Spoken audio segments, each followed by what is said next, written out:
nationality, membership of a particular social group, or political opinion, end quote.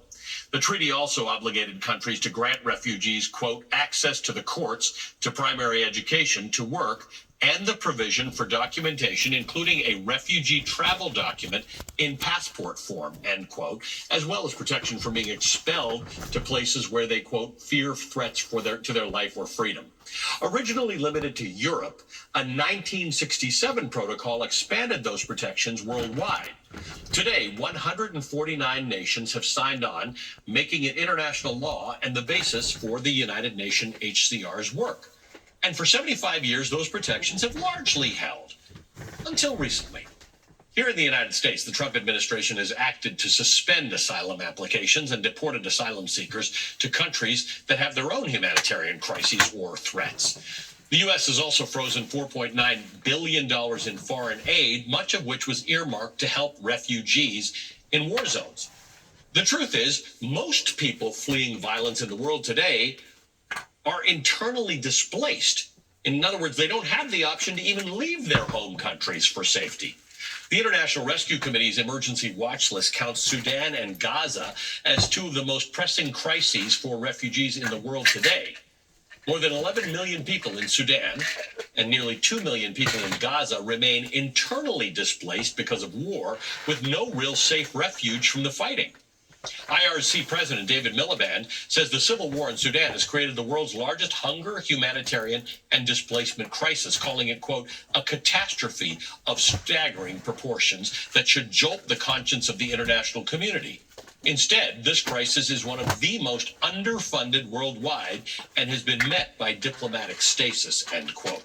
Joining me now is David Miliband. He's the president and CEO of the International Rescue Committee, a global humanitarian aid, relief, and development NGO. He's the author of Rescue, Refugees and the Political Crisis of Our Time. David, thank you for being here. You and I often come together to discuss very specific issues that are going on in the world because there are so many that we should discuss. But I wanted to just pull back the lens a little bit and understand that what we have gone through in the last decade or so has been a recasting of what refugees are. We have made them the other. We have made them into something negative and dangerous. Well, it's certainly a very dark period for many of the world's refugees. But I think it's also important to emphasize that for 75% of the 43 million people who do cross a border because of war, they're in relatively poor countries that actually allow them to stay and don't send them back. So you raise the case of Sudan. 3 million refugees from that country. They haven't come to the United States. They're in Chad, they're in South Sudan, they're in Egypt, and they've been allowed to take refuge there. I think the critical thing that you laid out very, very clearly in your introduction is that the basis of the 1951 Convention doesn't ask much. It says that if you're in fear of your life, you should be able to escape. And if you remain in fear of your life, you shouldn't be sent back. It seems to me that's something we have to hold on to. And as an aid agency, we are passionate about the need for fairness, speed, and effectiveness in the way that asylum claims are judged. Because if you don't judge them speedily and fairly, you can't have a well-functioning system. That's where many of the richer countries in the world, you mentioned the quote-unquote global north, are falling down. What's the more important thing? Maybe you can't determine whether it's more important, but is it the effectiveness of our asylum evaluation and granting system in the global north in the United States, or is it the idea that we provide aid, including to organizations like your own, to deal with people who are either internally displaced or displaced to third countries where we have no interaction with those refugees? Well, without wishing to be too clever about it, I would say it's neither of those things, because both the aid sector, which I think can have high impact, and the processing of refugees are important. But in the end, the only real solution is to tackle the problem at root, which is the fact that there are 59 so-called civil conflicts going on around the world and 2 major interstate cross-territory conflicts, Ukraine and Gaza as well. 59. So unless we address the profound crisis of peacemaking, we're not going to get to the roots of this problem. You mentioned the UN meeting. The UN was founded 80 years ago to, quote-unquote, prevent the scourge of war afflicting future generations. 80 years on, 59 conflicts going on, that is the root of the problem. Everything else is managing the problem rather than tackling it. Very specifically, earlier this week, your organization, IRC, announced it had to withdraw staff from Gaza to protect themselves from the military offensive. And as a result, quote, nutrition treatment for malnourished children and pregnant women has stopped, and your protection services for women and children who have experienced violence have been interrupted. This is another yet tough situation. We're neither funding it properly. We certainly are not in a business where we're taking refugees in from Gaza. But now those organizations like yours, third-party organizations, can't deliver services to them. So what does that? Where does that leave us? Well, we can't deliver services because of the nature of the conflict and because of the way in which it's being taken forward, especially in Gaza City at the moment. We're not able to withdraw our staff. These are Gazans who are working for us, but we've had to temporarily suspend our services because of the conflict that's going on in Gaza City at the moment. We have staff there as well as elsewhere in Gaza. And it's an absolutely acute humanitarian crisis for 2 million Palestinians who are struggling to keep life and limb together. And of course, the remaining 48 hostages who are being held. So it's a profound and deep crisis. We've always said that the only enduring solution is a ceasefire that allows aid in, that protects civilians and gets the hostages Exactly. out. Until that time, it's absolutely vital that the aid flows reach the people in need. And the well-founded reports of famine speak to the fact that that aid is not reaching people in need because it's not being delivered in sufficient quantity. David, we're always grateful to you and the IRC for the work that you are doing in the face of remarkable headwinds to help those most vulnerable in the world. David Miliband is the president and CEO of the International Rescue Committee. He's the author of an important book, Rescue, Refugees, and the Political Crisis of Our Time. All right, coming up, it's seeming more and more likely that we could see a shutdown in 11 days after the Senate blocked two versions of a stopgap spending bill yesterday. The Democratic Congressman Benny Thompson of Mississippi is standing by. He joins me on what's next and what Democrats are planning to do. Another shutdown. Can you imagine that? Another shutdown. Which makes about the 70th time since they decided to no longer back the American currency by American bullion. Endless amount of times that we went there. But getting back to what they was talking about pertaining to the refugees, he should have also emphasized on the fact that even whenever there is adequate amounts of food coming into the areas to help the refugees, it's being distributed to the wrong people. Because it's basically like a Wild Wild West show out there pertaining to only the powerful or the meanest or the toughest or the bulliness are the ones that's getting the food. The rest of them are basically being weaned out. Being weaned out to the point of them even becoming that much more distressed. Or to the point of death.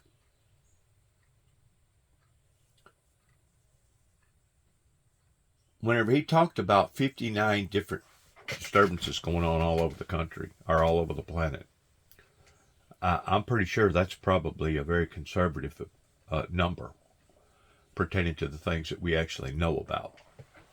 Because there's stuff that's happening right here in America.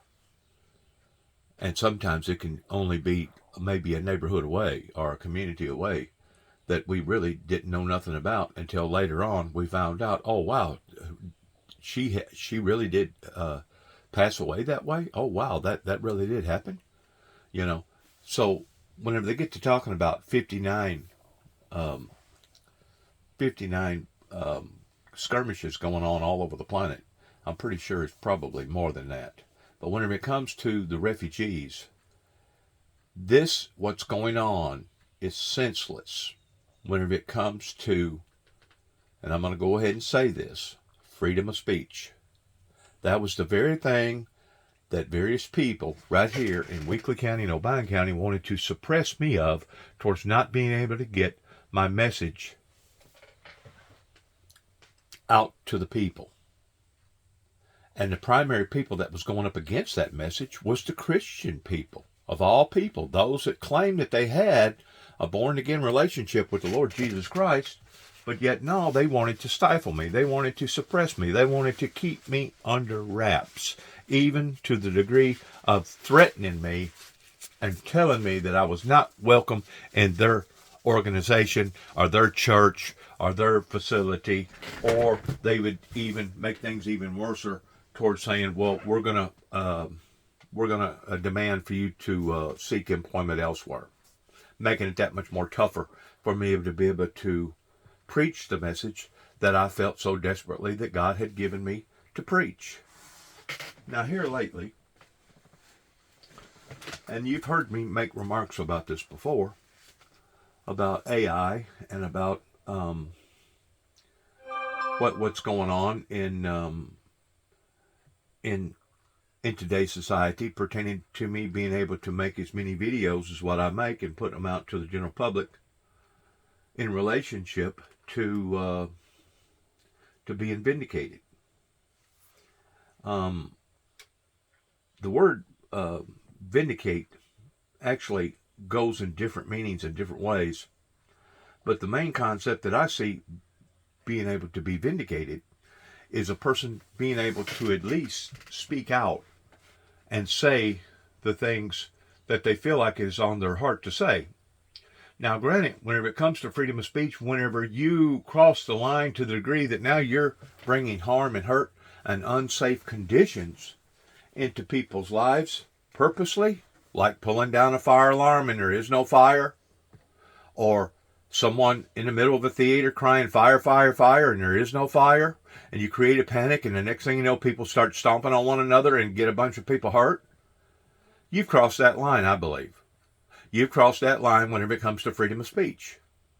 But whenever it comes to preaching the gospel, you've heard me say this before, and I'll say it again.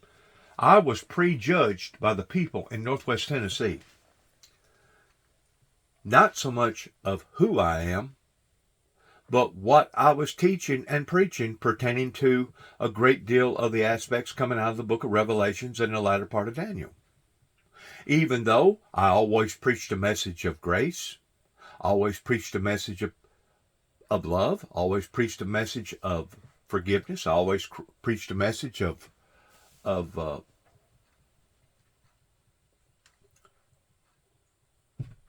trueness coming from the Bible, they was still prejudging me off of the basis that they was paying more attention to the latter part of the scriptures in Revelations chapter 6, verses 3 and 4,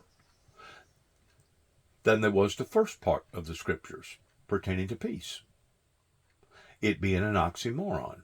And of course, they heard my teachings pertaining to the actual false prophet is in fact that one that holds the pair of balances in his hand towards the closeness of something that this individual's story or testimony will be close to being accurate, but something will be inaccurate about it. Everything that I have put out to the public, I promise you, in basis, I can prove. In basis, I can prove. I've got documentation to verify these very substances of that in which what I teach and that in which what I've been telling the public. Whenever it comes to vindicating a person,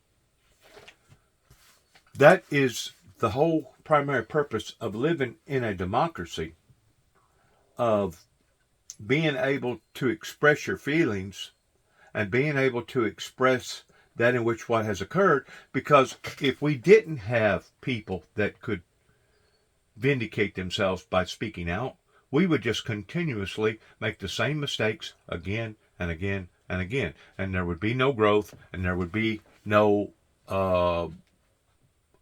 reform. There would be no reform.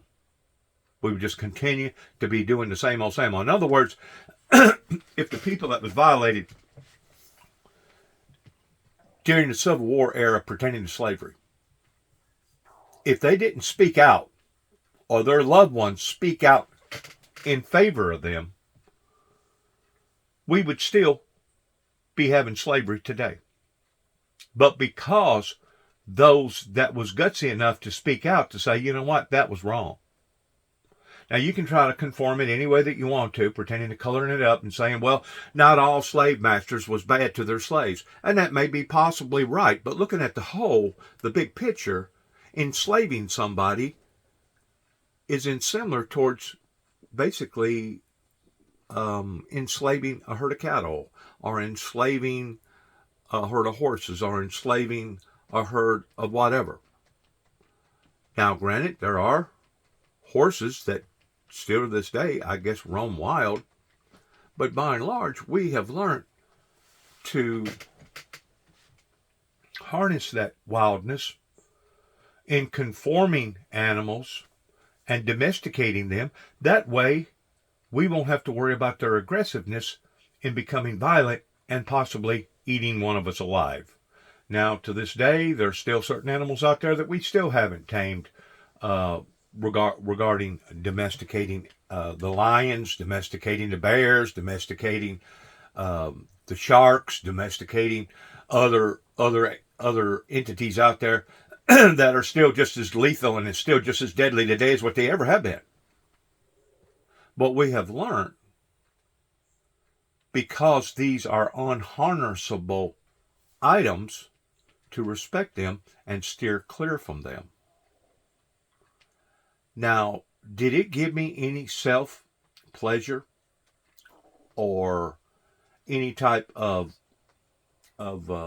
consolation regarding me coming out with my story the way that I have on YouTube, on social media, or Facebook, to the degree that I'm happy about me being able to reveal these things to the rest of the people? No. And if my primary motive was based around that, then I would have the wrong motive to begin with. But my motive is to teach, reform, help, and correct that in which what has happened in the past towards it not happening again. That was the whole primary purpose for my brother and I engaging in wanting to bring forth the St. Del's Recovery Shelter in honor of those who had been violated pertaining to our veterans, to the degree that whenever they come back home, the basis of society still to this day really don't know how to deal with them. They still really don't know how to be able to wrap their heads or wrap their feelings around the fact that these people have had to turn into a vicious, vicious animal and had to become the very, very thing that we have taught them all throughout their lives towards not doing. We have taught them that to be a good citizen, you must become reformed to the degree that you are a civilized human being. Well, whenever you get out on a battlefield, you're not a civilized human being. There's no form and fashion that you can discuss being on a battlefield towards it being civilized. Now, granted, the U.S. Army, the Navy, the Air Force, the Marines, all the rest of them out there, they try to conform it in the eyes of the people by making you think, well, it's not such of a bad thing after all, because we want to look at the upper class or the top brass of those societies that hold that in place, that they're not that bad after all. See, they do know how to act, and they do know how to perform, and they do know how to look responsive, and they do, to some degree, act privileged in what that they know, and they are civilized human beings. Well, that may be so on the top end. But even at that, sometimes even that can be ruined, depending upon who it is, life that you're looking at pertaining to the upper epilage. Especially whenever it comes to some of the presidents that America has had, that as far as I'm concerned, was a total violation of everything that the American people ever stood for to begin with. And if those same presidencies would have done what they done during the time of us being as brutal and as vicious as what we was either in the 1800s or even the early 1900s, I'm pretty sure that they would have been charged for treason and possibly even been put to death. I think it was Lincoln that said, if we can keep the republic, indicating that there was a chance that we could actually lose our republic. And the first way of losing a genuine, authentic republic is to lose the freedom of speech. Now, once more, I don't know all the particulars about the individual that you keep talking about pertaining to the night show host that basically, I think it was ABC that released, or CBS, or whoever it was that released that person that told him to go home, or else you suffer the consequences, that we could either do this the easy way or the hard way. I don't know all the particulars and what that person was doing or what that person wasn't doing. I do realize in the eyes of the comedian arena,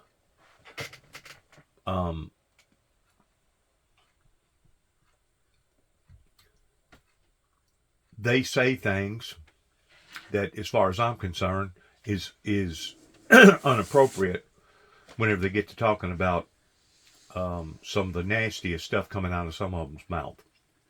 Red Fox was one of them. But yet, no, we excuse the things that Red Fox was saying.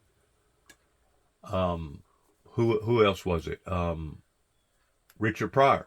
He was another one that could come out with some of the most obscene, vile things that you could think of.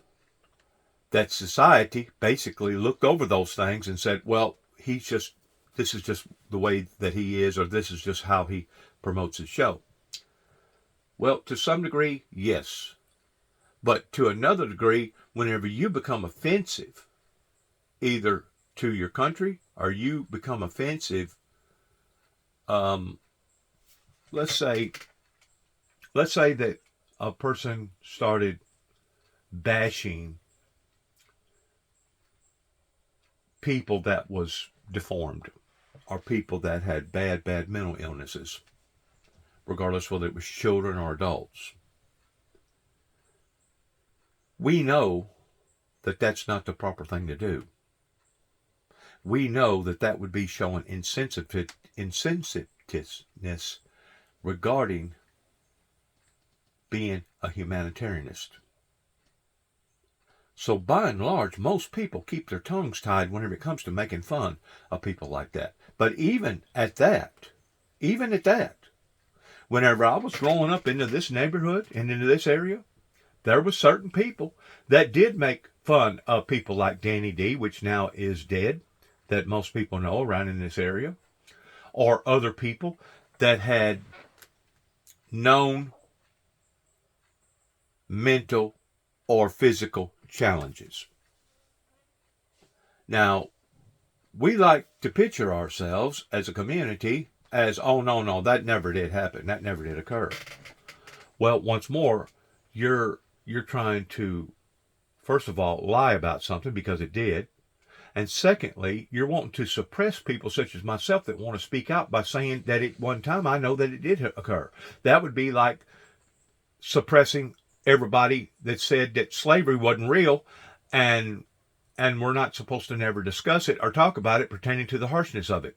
We know that it was harsh. We know that it was wrong.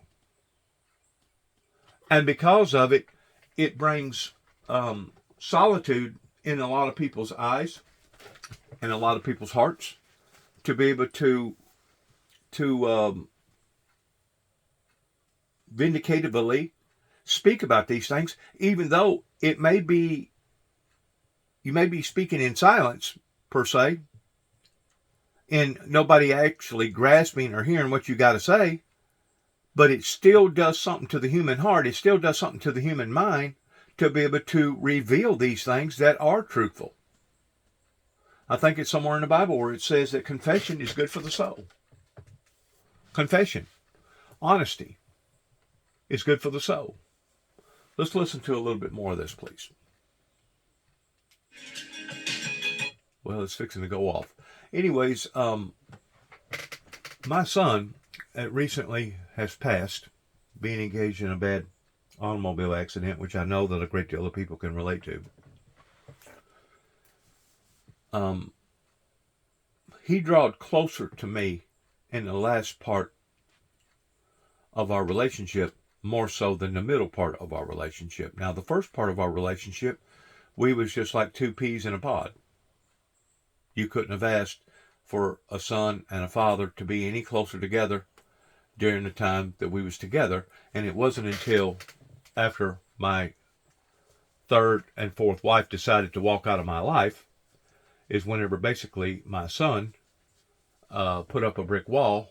And for about 15 years, while he was either in Memphis, Tennessee, or moved to Colorado, I basically didn't know nothing about his life. I didn't know nothing about his wife's life. I didn't know nothing about the three boys that he was raising up. I didn't know whenever they graduated, if they graduated. I didn't even know that one had even been in the Army, that had already been in the Army or for several months before I even knew about it. Why was that? Because Nicholas had drawn into the atmosphere of the public of how that the public thought about his dad. It took Nicholas a long, long time before he finally accepted the fact that his grandfather did have imperfections, that his grandfather, James Robert Jackson, did have something wrong with him pertaining to him being abusive, not only verbally, but also physically to his family. Because Nicholas had built this persona that his grandpa was the best thing in the world, and I'm pretty sure he probably thought the very same thing about his other grandpa on the Pierce side. And whenever you try to break through that entity pertaining to the truth, sometimes it can be very difficult. Because that person has already become in a mindset towards how they feel about their grandpa, because they didn't see the grandpa doing these things that everybody was talking about. But there towards the last, he finally accepted the fact that yes, grandpa had a problem. And it was based around post-traumatic stress disorder, and that was the very things that my brother and I, David Jeffrey Jackson, wanted to bring to the public pertaining to educating the public, because during the time that we was dealing with that, it was bringing a burden and remorse upon to the family such as I couldn't even begin to imagine. And what even hurt worse was the fact that various individuals around in the neighborhood know that we was going through that, but kept quiet about it. They wasn't willing to speak out about it, either under fear, or they was afraid that they was going to get the same type of treatment, or they was afraid that the society would turn on them. Because why? Because they was voicing their opinion about a problem. Well, once more, the only way that society is going to be able to vindicate themselves through any of this is to be able to speak openly about the problems that we're having. That way, we will not continue to keep making the same mistakes again and again. Now we're fixing to get back on this program right here. Please listen. Decided this week to lower interest rates. It was a modest cut. Interest rates will come down by 1/4 percentage point, but in announcing its decision on Wednesday morning, the Fed also signaled it'll likely make up to 2 more cuts before the end of the year. The move was widely expected after recent jobs data indicated that the economy might be weaker than we thought. Hiring has slowed. Unemployment rate ticked up slightly to 4.3% last month. The Fed's decision was nearly unanimous. 11 of the 12 Federal Reserve Board voting members voted in favor of cutting interest rates by 1/4 percentage point. If you're wondering who the lone holdout was, let me introduce you to Stephen Mirren, the Fed's newest member, who advocated for a larger 1/2 point rate cut. Mirren's elevation to the position is unusual in a few different ways. For one, he's only been a Fed governor for less than a week. Last month, Donald Trump nominated him to fill a vacancy on the board after one member resigned before her term was set to expire in January of 2026. After a rapid confirmation process, the Senate confirmed Mirren on Monday night by the narrowest of margins, 48-47, largely along party lines. He was sworn in the next morning, shortly before the Federal Reserve was scheduled to begin its 2-day meeting to discuss lowering interest rates. But what's more concerning is that Mirren isn't just a voting member of the Federal Reserve now. He also remains a member of the White House staff, a member of the executive branch of government from which the Fed is supposed to be fully independent. Earlier this year, Trump chose him to be the chair of the Council of Economic Advisors. But instead of resigning from that role upon being appointed to the Fed, Mirren has chosen to take an unpaid leave of absence in order to leave open the possibility of returning to the White House. This is the first time in the Federal Reserve's 90-year history that a member of its Board of Governors has held on to a dual role as a member of the administration. And many people, including lawmakers, believe that that's blurring a lot of lines. Democrats in the Senate introduced a bill this week that would bar Federal Reserve officials from simultaneously holding a presidentially appointed role. It's clearly in response to Mirren's appointment. It probably won't get anywhere in the Republican-led Congress. But the point is that the Federal Reserve is supposed to be independent. There are laws on the books, including the aptly named Federal Reserve Act, that are specifically intended to protect the institution and its members from political meddling.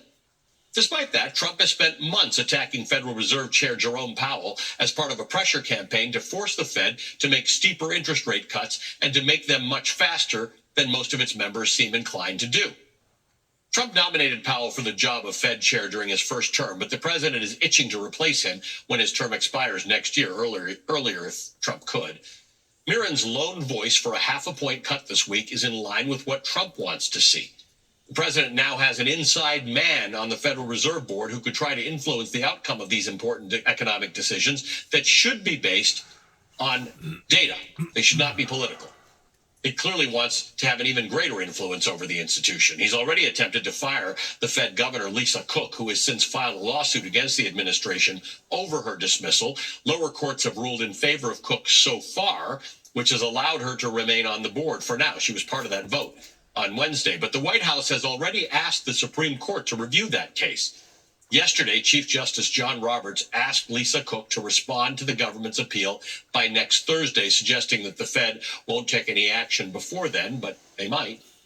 Should Trump prevail in firing Cook, it could have wider implications regarding the powers of the presidency. Regardless of the outcome, however, it's clear that Trump's efforts to get the Fed to bend the knee to him are not going to stop there. Joining me now is Paul Krugman, Nobel laureate economist. He's a professor at the City University of New York Graduate Center. He's the author of the Paul Krugman Substack, which is some important reading. He's also the author of numerous important books, including Arguing with Zombies, Economics, Politics, and the Fight for a Better Future. Paul, good to see you. Thank you for being with us. The fact that the Fed lowered interest rates by a quarter point, not earth-shaking, widely expected. The more important issue here on all of our minds has been the Fed's ability to act independently and Donald Trump's constant chipping away at that. Why has that got implications that are sort of greater than what you pay on your credit card or for your car loan or your mortgage? Okay, the thing about the Fed is, first of all, it's too easy to move interest rates, right? It's, if you want to do a spending program, you want to do taxes, you have to get legislation through Congress. The Fed just, the board, the Federal Open Market Committee that just met, they make a phone call to a desk in New York, which then intervenes in the financial markets and causes that interest rate to move. So that's, it's instant, no fuss, no muss policy, which is terribly open to abuse. The reason that we want central banks to be independent is that we don't want that policy, which really has no checks and balances, no time to reflect, in the hands of a potentially irresponsible executive. You don't want presidents to say, goose the economy to help me win the next election. You don't want presidents to say, I've been listening to these guys who have this crazy economic theory and I believe them and I'm going to do that. And we've seen that happen in other countries. A lot of people are talking about Turkey, where the president, an autocratic president, just said, I've decided that cutting interest rates will help fight inflation, and didn't give up on that until inflation hit 80%. So this is a really important firewall against excessive politicization of policy, and Trump is doing his best to tear it down. There are some people in this country for whom higher interest rates are a good thing. If you're on a fixed income, you're a cautious investor, your money's in a bank or a money market fund. Generally speaking, though, most people like lower interest rates. Makes housing more affordable, makes cars more affordable, makes your credit card, if you carry a balance, more affordable. And so it's politically popular. Leaders around the world like this idea of lower interest rates. But many of my viewers will remember the 1980s when inflation gets out of control and you have to keep on chasing it with higher interest rates to try and get it under control. We've gone through many more periods of recession than we have inflation. So we understand how to fight recessions. Inflation is still a fear. It's 2.9% right now. Yeah, inflation, we know how to fight inflation, actually. The trouble is it's extremely expensive. If you let it get out of control and you let it get entrenched in the economy, then the cost of bringing it down, people forget that, before Ronald Reagan had Morning in America, we had years of extremely high unemployment imposed because the Fed had to do that to fight inflation. So and what's really critically important is for the Fed to have credibility, for people to believe that it won't let inflation get out of hand for an extended period. And we saw that. We had a bout of inflation a few years ago, which was nasty. It was very unpleasant. That's probably why Donald Trump won the election. But we came off of that. We had what people call immaculate disinflation. The Fed raised interest rates to kind of curb things. Inflation came quickly down. There was no surge in unemployment. There was no recession. All of that depended upon the fact that everybody in the country making decisions about pricing had taken it as an article of faith that the Fed would not allow irresponsible inflationary policies to persist. Let Donald Trump have control of the Fed. My God, your credibility will vanish in an instant. And that's the real danger here. It's not what they do with interest rates in the next 3 meetings. It's what happens to the credibility of this institution, which has been such a valuable thing to America. And that's why on this show we talk a lot of economics, and we have you on a lot to talk about economics. But this segment's not about your interest rate. This is about something that is sort of credibility works hand in hand with trust, and whenever you no longer trust something or someone, then they lose their credibility. That's what I was going to say a while ago. The credibility to the things that I was talking about was seeking more deeply in trueness with my son Nicholas, especially there towards the last. And it wasn't that I was trying to pound that into him, but it was rather that was what he was seeking. He was seeking the truth. Just like whenever he gave up his rosary pertaining to the Catholicism, it wasn't that he was giving up on God or Christ, but rather he was giving up on an organization that was not leading him in the right direction that he wanted to go in. Similar towards whenever I got saved at about the age of 12 over here in First Baptist Church in Cydonia. After about 2 or 3 years, I realized that they were just basically preaching the same old every Sunday with a bunch of stiffs listening to them, and I wanted a deeper relationship with God, and I was looking for a more meaningful truth, and that's whenever I swung over to the Assembly of God Church towards fulfilling that craving that I had. Well, his craving was the same craving in seeking the truth. Drawing closer unto God, God would draw closer unto you. And there towards the last, that was basically all that my son Nicholas would talk about, either me or him, discussing either sermons that other ministers was talking about. He would bring forth a lot of sermons with Catholicism and etc. But there towards the last, like I said, he changed his direction in that organization and was no longer in support of the organization, but rather in support of God and the Lord Jesus Christ pertaining to a deeper truth. I know that because my son was in constant relationship with the conversation around God and the pleasures of God and the meaningful conversations of God.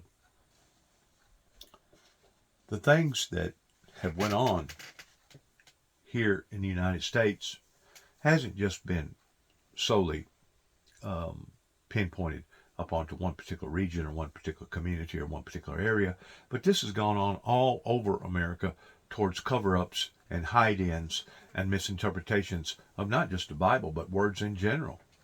And if we didn't have freedom of speech to be able to talk and relate and recite and maybe even debate, then we as a society would be doomed. And I've said all along, that's exactly what Satan wants to do to us. He wants to doom not only the society over here in America pertaining to the Western world, but he wants to doom the world. And if he can keep the world quiet, if he can keep the world deranged, if he can keep the world basically deceived, we're definitely heading in the direction towards dooming ourselves, which is the very opposite of peace, which is the very opposite of love, which is the very opposite of grace, which is the very opposite of everything else that the Bible teaches. Now, once again, you're either part of the problem or part of the solution to the problem. There is no in between. And those that have sat idly by and put their hands under their hips and thought that they would be like an ostrich by sticking their head off into the sand somewhere, of being out of sight, out of mind, that all these problems would just vanish or abruptly disappear. We're realizing now that by you doing that, you've actually become the problem rather than the solution to it. Because why? Because you didn't speak out. You didn't move in a direction that you should have moved in. Now it takes a lot of guts, regardless whether you be Charlie Kirk or a political official or somebody that's just a Bible teacher or whatever. It takes a lot of guts to be able to stand up and say, hey, listen to the things I got to say. Hey, does what I'm talking about make any sense? Hey, could you please evaluate some of the stuff that I'm putting out there? It takes a lot of courage to do that. And those that are courageless, well, I think the Bible pretty well speaks in clarity what God feels about those that are basically cowards, that won't speak out, that won't speak up. That God basically hates those type of people, along with liars, murderers, rapists, and etc. I can go down the list. But why was that particular entity in some of God's characteristics pertaining to people being courageless, people being basically a wimp, or people basically being silent? Because it talks about that in an illustration pertaining to the talents. God gave talents to this person. God gave talents to that person. Gave God talents to this person. Well, there towards the last, pertaining to the talents, God goes up to the person that God gave, I think it was the 10 talents to, and asked him, how come you took all your talents and hid them? And his reflection was, because I wasn't wanting to take a risk on losing none of them. But by taking a risk on not wanting to lose none of them, you also took a risk on not wanting to gain none of them. And what did God do to that particular person that wasn't willing to use their talents? And there's no doubt, sometimes I say things that may sound inappropriate to some people. I may lean on things that either people don't understand or don't want to understand. And that's fine. I don't have a problem in that. You know, as we have freedom of speech, we also have freedom to reject. We also have freedom to not want to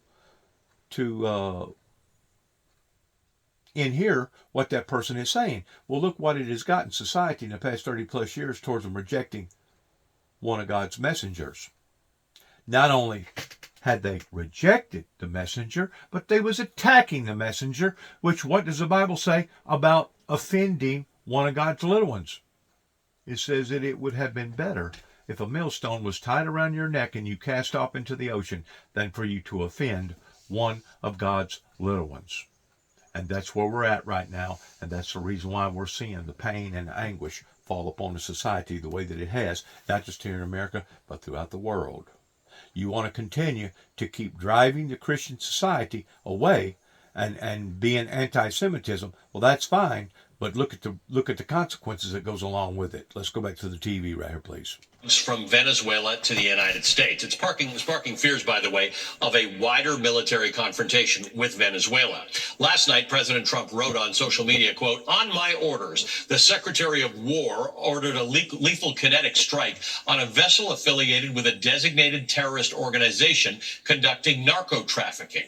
Intelligence confirmed the vessel was trafficking illicit narcotics. It was transiting along a narco trafficking passage en route to poison Americans. The strike killed 3 male narco-terrorists aboard the vessel, which was in international waters. And then in all caps, stop selling fentanyl, narcotics, and illegal drugs in America and committing violence and terrorism against Americans, with 3 exclamation points. According to the president's public statements, this is the 4th deadly strike on alleged Venezuelan drug boats in the Caribbean. Details about these strikes have been scant to non-existent. The government has not offered any evidence that these boats were in fact carrying drugs, originated from Venezuela, or were heading to America. No evidence has been put forward to show that the people on the boats were drug traffickers, which is not a crime punishable by death in the United States. And killing individuals as if they are wartime combatants instead of arresting them is illegal under international law. The occupants of the boats were not given a chance to surrender. The government says 17 people were killed altogether in the first, the second, and the 4th strikes. The 3rd strike is a complete mystery. Secretary of State Marco Rubio has even bragged that the U.S. is not going to arrest, quote, drug dealers with a little fast boat, end quote, anymore, and instead simply going to blow them up. The government also has not put forth any actual justification for these killings, instead saying things like Trump is following through on a campaign promise and the small boats were an imminent threat to national security. Little boats like that, a threat to national security. Secretary Rubio has stated that we are, quote, waging war with, quote, narco-terrorists, although there's been no declaration of war from Congress. None has been asked for. Instead, the president continues to make light of this situation. The problem is there are very few boats out in the water. There are not a lot of boats out in the water. I can't imagine why. Not even fishing boats. There's nobody. Nobody wants to go take a fish. So it's one of those things. Trump administration has vowed to continue bombing boats and has threatened to conduct strikes on land as well. This is where this becomes interesting. Recently, the United States has built up an enormous military presence in the region, including several warships, guided missile destroyers, F-35 fighter jets, and thousands of Navy sailors and Marines. In response, the Venezuelan defense minister has accused the U.S. of waging a, quote, undeclared war, and President Nicolas Maduro has promised to react to any direct attack. Yesterday, Venezuela conducted 3 days of major military exercises on its Caribbean island of La Orchila, which included air, sea, and land drills. Now, if you're wondering why we're seemingly sailing into a military confrontation or worse with Venezuela, as you'll recall, these tensions have been building for years. And I want to go back to 2013, when following the death of Hugo Chavez, then Vice President Maduro rose to power in a highly disputed election. Since then, Maduro has been declared the winner of 2 more elections widely viewed as fraudulent. The results have not been recognized by the United States and by other nations. Maduro's time in office has been characterized by a catastrophic economy, which has hyperinflation reaching to 1,000,000%. Crackdowns on the opposition and the media, the jailing of political opponents, major consolidation of power, human rights abuses, corruption, and a constitutional crisis. At times, there have been massive protests against him in Venezuela, which have sometimes turned deadly. There's also been a collapse in relations with the United States, relations which had already deteriorated significantly under Hugo Chavez. President Trump first threatened to use military to confront Maduro in 2017. The countries officially severed their diplomatic ties in 2019 after the U.S. recognized Juan Guaido, the leader of Venezuela's National Assembly, as the winner of the presidential election and demanded that Maduro step aside. Members of the then Trump administration have also said they were actively working to oust Maduro. A year later, the Trump administration accused Maduro of narco-terrorism and put out a $15 million bounty for his arrest, which was up last month to $50 million. Joining me now is Bobby Ghosh. He's a geopolitics analyst and a journalist with a focus on international and global affairs. He's reported extensively in Israel, Jordan, Egypt, Saudi Arabia, Yemen, India, Tunisia, kind of everywhere. Bobby, good to see you. Tricky to compare to bring these two things together, except that we keep exploding boats in the Caribbean with scant legal justification or excuse, and we're building up a force in Venezuela. So it's time for Bobby Ghosh to connect the dots here. Well, the dots that the Trump administration is trying to connect is to characterize these drug cartels as terrorist organizations. That's been going on for several months now, and then trying to impose a combination of war powers. There's a lot of debate about whether or not the United States president could do that with the war on terror protocols and powers. Again, lots of questions about whether the president can do that. But putting those two things together in the public mind, and it's easy to do, as you just laid out there in quite some detail. Venezuela is an easy target. It's clearly run by a bad guy. Most people across the political spectrum in this country will agree that he's a bad guy. It's a bad regime. Everybody agrees that drug cartels are bad and something ought to be done about them, and that years and years of efforts of all kinds have not produced the desired results. So you basically, there's an old expression, it's probably British, is this: you give a dog a bad name and hang him. That's kind of what's going on here.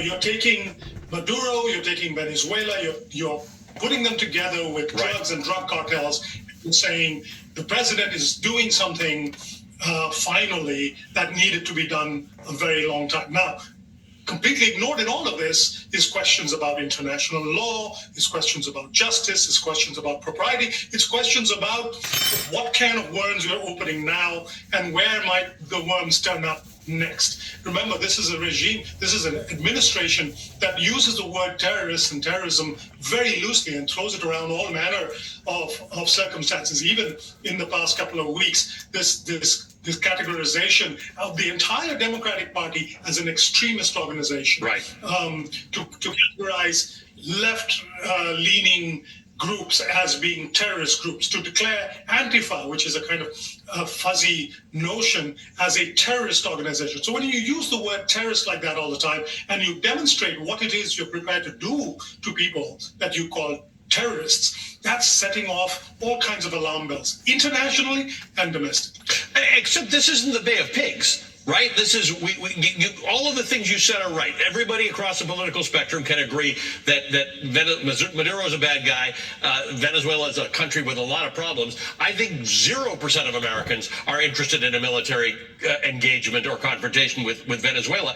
We're spending a lot of taxpayer money on Venezuela at the moment. Yes, we are, and as you pointed out, there's a lot of military hardware that has been moved into those waters off Venezuela, the Navy, the Air Force, and Marines. But from the point of view of the American sort of news consumer, we're not actually seeing American boots on the ground. There's no mention of that possibility. What we're seeing is essentially a kind of video game war. The difference between the Bay of Pigs and this is, from the president's point of view and the propaganda coming out of the White House, this is working. The Bay of Pigs was a failure. Had the Bay of Pigs led to a success, the narrative would have been a very different one. Here we're seeing the president saying, look, here's a boat, and we have only his word for it, that this is a boat loaded with drugs heading to the United States, and everybody on those boats were bad people. And here's a boat blowing up because of American military intervention. This is a good thing. It's very simplistic, it's very basic messaging, but it is designed to convey a sense of action without the risk of American blood being spilt in the process of that action. American treasure is being spent, but you're making the argument, or the administration is making the argument, that a greater good is being served here. These drugs, had they come into American soil, would have killed many more people. The money is flowing into the pockets of these cartels, would have caused more international harm. So that's the message that they're trying to send. President Biden tried something of a moderate reset with Venezuela, largely because this is a country that has a lot of oil, given that we're in a sort of a war with Russia on the other side of it, and Russia was a big producer of oil. There was some possibility of a relations with Venezuela that would improve their economy. I think that's all off the table, and we're headed in a completely different direction now. Yes, completely. And Maduro made it very clear he didn't want to go any farther down that line himself, which is not to explain or excuse what's going on now. But relations between Maduro and the United States are very unlikely to take place. Maduro's whole aspect, remember, he's inheritor of the Hugo Chavez legacy, and that is all about anti-Americanism. Yeah. It's a bit like the Iranian regime. You take out the anti-Americanism, and that regime has no reason to exist. You take out anti-Americanism, and Maduro has no explanation for why he's in power. Bobby, as always, you make things a lot clearer for us. Thank you, my friend. Bobby Ghosh is a geopolitics analyst and my go-to when I don't really understand things. All right, coming up, how a dangerous and once fringe conspiracy theory peddled by white nationalists is creeping its way into mainstream Republican politics and American policy, and what we can do about it. Well, we're going to get ready to see what else may be on, and then after that we're going to stop recording here. Let's see what this is about pertaining to children. Biological mothers and sold into adoption, mainly to foreign couples from the United States and Europe. In Chile, they're known as the Children of Silence. Maria Veronica Soto says she never lost hope of reuniting with her daughters. That's why, praying for a match, in 2020 she sent a genetic sample to a DNA bank in the United States designed to help connect children with their lost biological parents. And I said, in this little envelope goes all my hopes of finding my girls. And so it was. It took 5 years, but finally, across the Atlantic, one of the twins' children decided to take a DNA test in Italy, the country where they were raised. The son of one of the twins sent her mother's DNA sample to the bank, and it was confirmed as a match that led to a long-distance phone call in this emotional reunion. In June, for the first time in the country's history, a Chilean judge announced he was prosecuting individuals alleged to have stolen babies in the South American nation. The judge charged and issued arrest warrants for 5 people who he said should remain in pretrial detention for criminal association, child abduction, and willful misconduct. No investigation can ever do justice to the decades this mother spent apart from her twin daughters. God heard me. So many times I asked the moon and the stars about my daughters, and they too asked, "Where's Mom?" Soto and her twins say both families were deceived, their family in Chile and their adoptive parents in Italy, who didn't know the girls had been taken away from their biological mother. So many emotions, and very, very happy because we finally found our mother. And now we will enjoy these moments, which are few, but it is really worth it because we found her again. And we want to be with her with the family, all the brothers, all the uncles, all the cousins, everybody. Even though she spent nearly half a century apart from her twin daughters, Soto considers herself blessed. There are many mothers, she said, who have yet to find their long-lost children, and others who died waiting for a reunion like hers that never materialized. Rafael Romo, CNN. And more light in a moment. Movie star and author Matthew McConaughey opens up to me about faith, family, and what inspired him to write his latest book, Poems and Prayers. I believe that belief is in short supply right now, and we need it. It's necessary for our own survival. And if we let the doubt win, we all lose. And that's really the bottom line, that we will all lose if we don't fulfill this, in which what had been started actually thousands of years ago, whenever God sent Moses to the Pharaohs in telling him to let my people go. Thank you for listening. Good luck to all of us. God bless America, and God bless our troops. We just pray for the sanity of those who either can't speak out or feel in jeopardy to speak out, that eventually the truth will prevail, and that we, as a good, moral, Christian, civilized society, will come out on top in identifying that good is better than bad, that light is greater than darkness, but we have to be willing to pursue it. Thanks again, and God bless, and shalom.